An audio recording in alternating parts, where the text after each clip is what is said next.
Auburn finds a way to play Alabama close every single time the game is in Jordan-Hare. And I wanted to see what you guys thought about the game. Well, look, I've had a night to sleep on it. And listen, we're all fans of somebody. I mean, we've all been in it. We know how the sausage is made. Nobody was crying in their hands yesterday. But here's what I want to say. It's one thing. Obviously, Alabama's better than Auburn. They have better players. But Auburn caught every break possible to win that game yesterday, and you blew it. You blew it, and you blew it for a couple reasons. And again, the players played unbelievably hard, and they showed up. The atmosphere was incredible. They're going to get a lot of really good recruits out of this. But you blew an opportunity, just similar to the way you did against Georgia. It was obviously more in your hands this game, but to have a program-altering win early to send a message to the college football world. And I'm going to tell you this. Coy Moore, for all the talking that dude did in the offseason, you've done nothing all year. All you did was really cost Auburn the Iron Bowl, if we're going to be honest. But it's not just on him. Hugh Freeze said in the press conference after the game, he didn't realize that was Coy Moore. Number one, I don't know how in God's name, in that moment, you don't know exactly who is on the field, especially a punt returner. Now, he had the same number, 0, as Keontae Scott. So two things could have happened. One, nobody communicated that they were sending Coy Moore instead of the primary punt returner out there. And if that's the case, Tanner Burns' ass should be fired into the sun, fired immediately. He already showed you doesn't know how to go safe against New Mexico State, gave them an extra possession. I won't even go through the other mistakes. The second one is, if Keontae Scott is hurt and cannot go back in, and you have to send somebody out, the head coach would know that. That would get communicated to him that Coy Moore was going out there. And you know what he probably would have said? Listen, get away from it. Just get away from it and let it hit. But you let Bama back in the game up 4 with 4 minutes to go because you can't field a punt. And then you've got Bama gifts you a 3rd and goal bad snap when he's not looking. Gifts it to you. Mm-hmm. It's 4th and 34. 4th and goal. You got to score. It's the last play of the game. How in God's name, if you're going to rush 2 people, is there solo coverage on the outside? I thought Ron Roberts actually called a fantastic game for most of the game. Alabama was so much better, had so much better players on their offense going against Auburn's defense than vice versa, that even stopping them somewhat was unbelievably impressive. He would rush 3, he'd rush 4, he'd show pressure, he wouldn't bring pressure because Auburn couldn't get there unless they brought pressure. But if you're going to rush 2, how does somebody end up soloed on the outside, and how does that guy make the play? But here's the difference, David. Auburn is Hugh Freeze's biggest building archetype that he has to find is how to win. Those Alabama players know how to win. This group of Auburn personnel, they don't know how to do it. You've got to go get guys that know how to win. Not just thinking they're going to win, but when they go out in the field, they're able to execute it in the big moments. Auburn handed that game to Alabama. I know everybody's sick, but at the end of the day, you're going to give kudos to Alabama for making the plays, for entering and driving down the field. That's what champions do. They don't make excuses. They go win the game, even when it's looking bleak. It was absolutely disgusting from Auburn, in my opinion, and there's a lot of blame to go around. It's not just one person, but there's a couple people that would be hitting the transfer portal and one coordinator that would have been gone after last night, in my opinion. Well, Blaine, what do you think? I mean, Auburn 244 yards of rushing, and really that doesn't even tell the tale of the defense, which I thought, for the most part, until a 4th and 31 touchdown, played a great game. Yeah, I'm going to try to come at this, trying to take my Auburn goggles off and look at this from an outside perspective. If I'm just a fan, I'm a football guy watching a team. All right, Auburn, first of all, you played your best game, hands down. I thought Peyton Thorne, even with the 50 yards passing he had, played okay, did some good things in the pocket. You ran the ball extremely well in this football game. And you're going against a lot better than Alabama team and personnel-wise. That's why Alabama was a 14.5-point favorite in this game. The last 8 minutes of this game, I've never seen, a defensive staff and a special team staff fall apart so quickly. You look at Auburn right now. If I'm watching this game, Moore for Auburn, I think his name's Corey Moore, has caught 3 punts this year. He's caught 3 punts. Auburn's punted it 64 times this year. Corey Moore, right now, if you're Hugh Freeze, that's the biggest punt, catch, or return of your coaching career. Of your career, all right? So he goes out there, doesn't tell the head coach, and then Hugh goes in a press conference and says he doesn't know the guy that's out there. That's damning enough, and that's worrisome enough, in my opinion. 2, it's third and 20, okay? It's 3rd and 20. You know what Jalen Milroe wants to do in this situation, right? He wants to run it. That's what he wants to do. If you're a spy, and this isn't really on Rod Roberts' play, in my opinion, he put a spy in the middle of the field, all right? If you are a spy playing defense, all right, your job is not to commit, okay? You commit when the quarterback goes. That's when you commit. You can't get caught in the trash in the middle, and that's what that kid did. You gave up 19 yards on 3rd and 20. And then 4th and 32. This is what blows my mind, okay? This is what blows my mind.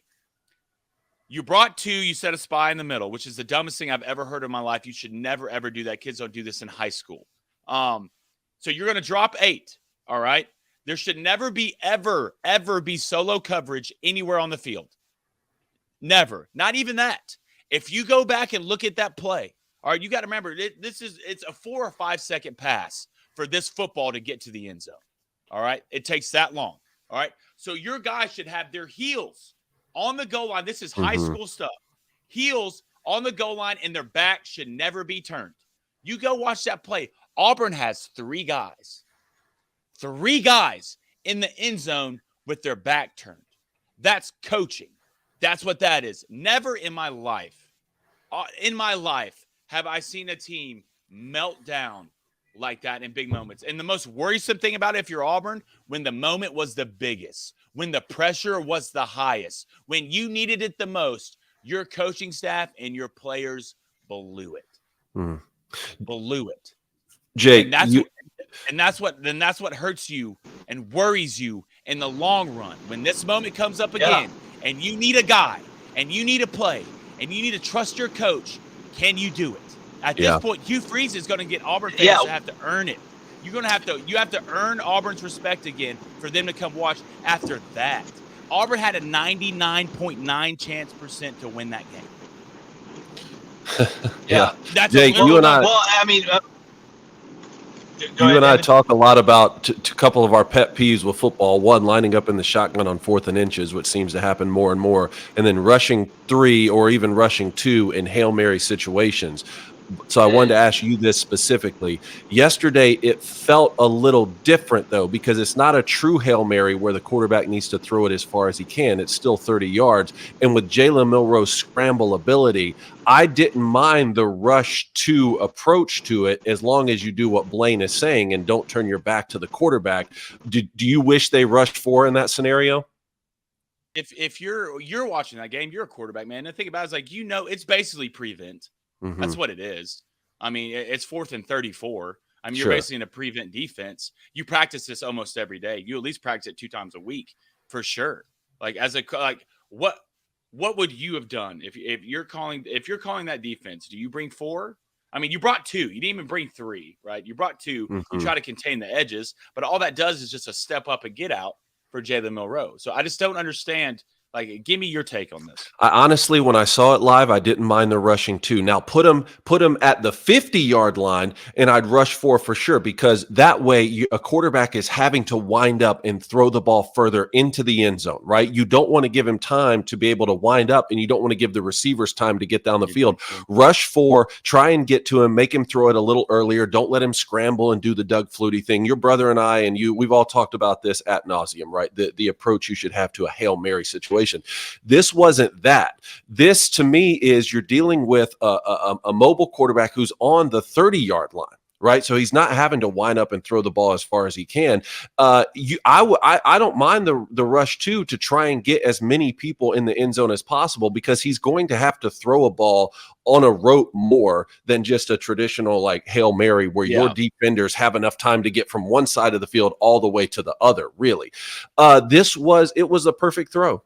I mean, it was the perfect throw that really it shouldn't have been complete if a true prevent defense is being run with your feet on the goal line, like what you're talking about. But it just it was. I almost couldn't believe what I was watching, just because the entire day of football had kind of gone like that, Yeah. And I don't know, man. I hate it for Auburn fans who really sort of, after the New Mexico State loss, you sort of need that win. Like we were talking all off season. Well, Auburn is kind of smelling like 7-5, but is it the right 7-5? Is it a win over Alabama or Georgia 7-5, or maybe an 8-4 something situation like that? And now, Blaine, you played Georgia to within a touchdown, right? I mean, had them on the ropes a little bit. You had Alabama beat.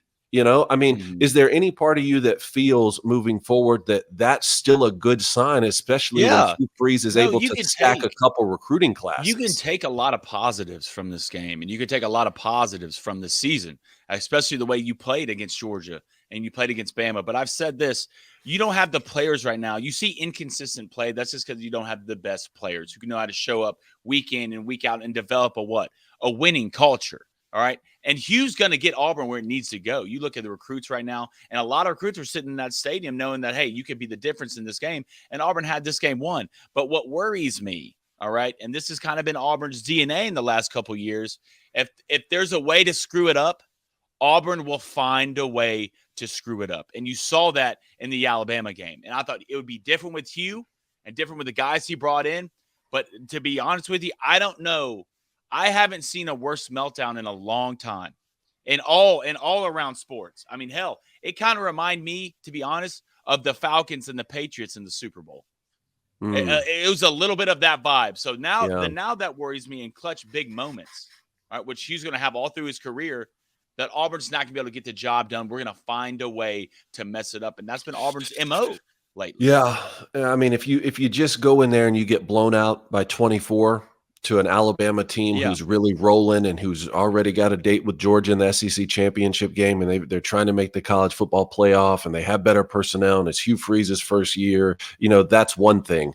But when you have them beat, not just you're winning the football game, at least with Georgia, it's like, hey, you're winning, but they're still really good, and there's a lot of time left. I mean, in this game, you had them beat. You have to make 100%. The most egregious mistakes, plural, for Alabama to win that football game. I feel like, again, I think Hugh Freeze is going to do good things there. I do too. I really do. That one hurt, Dave. I know, but you know what? A lot of games hurt me. As I was sitting here with a household full of Alabama fans, and they're showing the kick six from every single angle before the game, and everyone here is moaning and groaning and saying they show this every year. Yeah. When the game ended like that, I was like, oh my goodness, this is Alabama's kick six now. The prayer and Jordan Hare, that's what they're calling it for Bama. Oh, I thought they were calling it the Grave Digger. The Grave Digger. I'm sure they have plenty of names. Dave Matthews is singing somewhere.